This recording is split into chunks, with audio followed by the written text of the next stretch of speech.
This is not just a coal mine. This is one of the largest and most controversial industrial projects Australia has ever approved, and today we're showing you inside it. Hidden deep in central Queensland, far from major cities and major infrastructure, sits a mine that was designed to move tens of millions of tons of coal every single year. Supporters say it brings jobs, energy security and economic growth to regional Australia. Critics say it represents everything wrong with fossil fuels in the modern world. Love it or hate it, the Carmichael coal mine has become a symbol, not just for Australia, but for the global energy debate.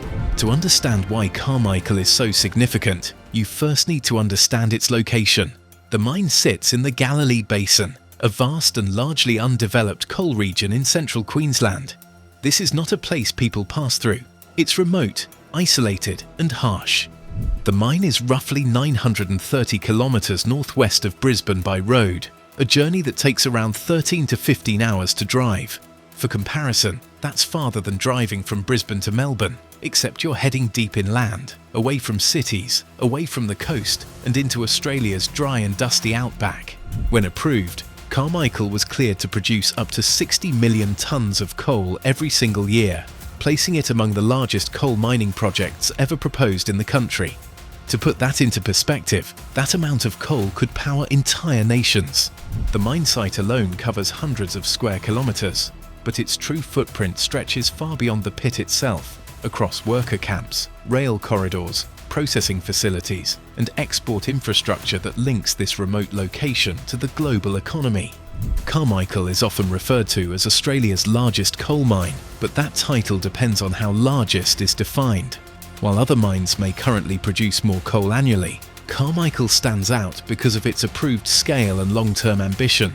This wasn't designed to be a short-term project. It was planned as a multi-decade operation, with an expected lifespan of 60 to 90 years. That means some of the coal approved to be mined here may not be extracted until late in the century. That long-term vision is exactly what placed Carmichael at the centre of national and international attention, long before a single tonne of coal was shipped. From an engineering perspective, Carmichael is a massive logistical operation. It's an open-cut coal mine, meaning entire layers of earth are stripped away to reach coal seams buried below the surface. The machinery involved is enormous.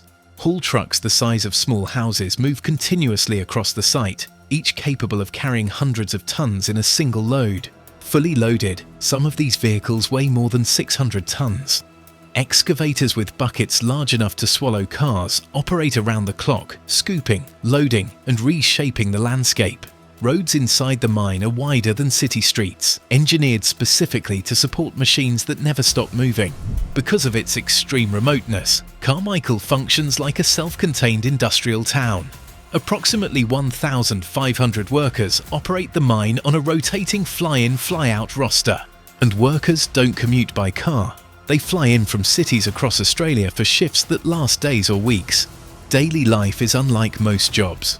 Workers wake to the sound of diesel engines, grab breakfast in communal dining halls, and start a 12-hour shift driving trucks the size of houses.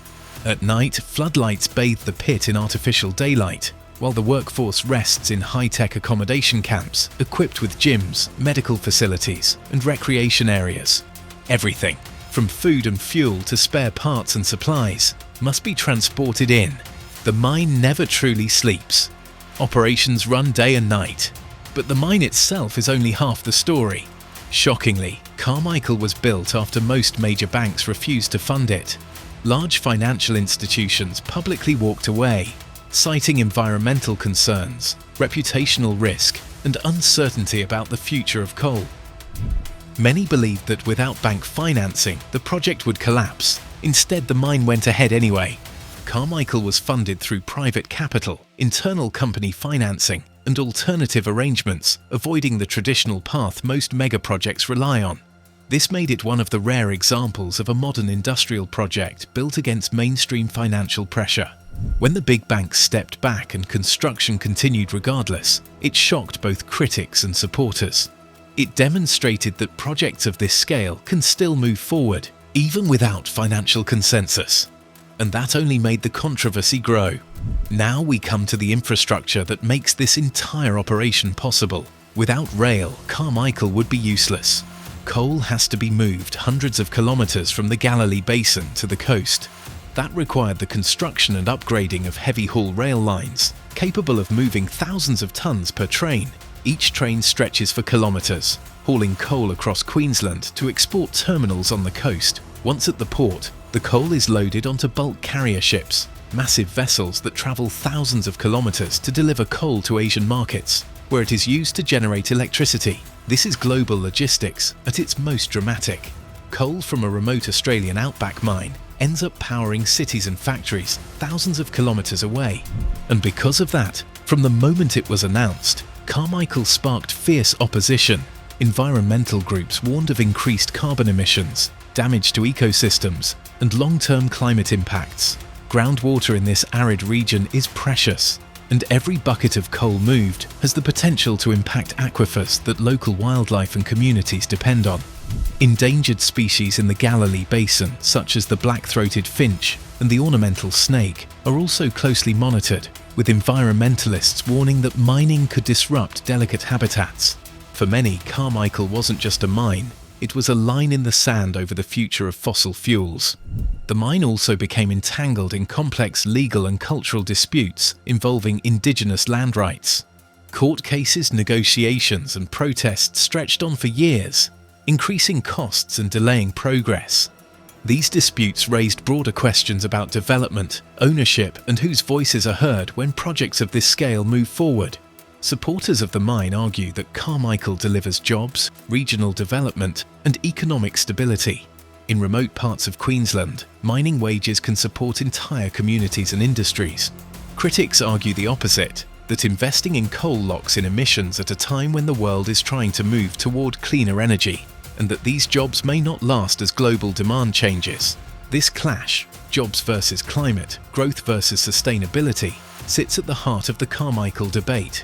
Today, Carmichael operates at a fraction of its originally approved capacity, but its future remains uncertain.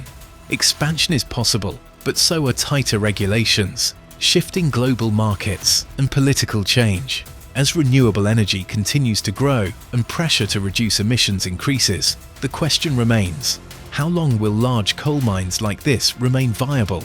Will Carmichael ever reach its full potential? Or will it stand as one of the last mega coal projects of its kind? Whether you see it as an engineering marvel or a controversial relic of the past, the Carmichael coal mine represents a turning point.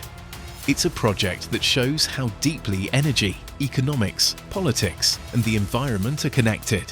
And as the world decides what comes next, this mine will remain at the center of a debate far bigger than Australia itself.